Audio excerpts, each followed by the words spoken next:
Главната причина за целата операција од некои надворешни центри во Македонија е промена на името на државата и промена на идентитетот.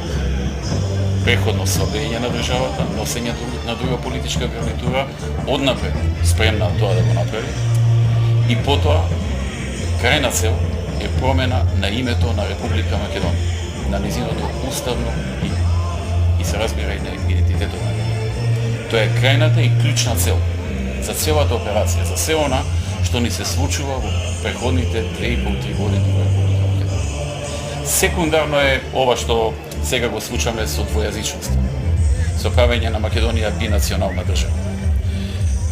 По двојазичноста веројатно ќе следуваат и други работи.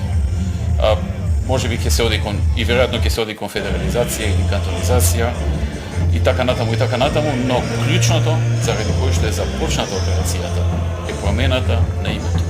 Затоа што очигледно е дека процениле дека на поинаков начин тоа не може да се случи. И од она што сум информиран, таа операција се води во 4 фази. Првата фаза е создавање на криза и дестабилизација на државата. Второ, компрометација на институциите и компрометација на власта.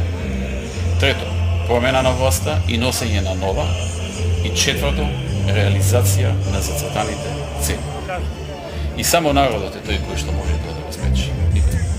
Затоа што станува збор за сериозна операција, затоа што станува збор за мокни центри, и доколку народот не реагира, политичарите, оние кои што се борат и бранат, нема да можат сами, особено затоа што не се обединети. Едни бранат, а други се на другата страна. И само народот е тој кој што може да се вмеше и да ја заврши работата во однос на одбрана.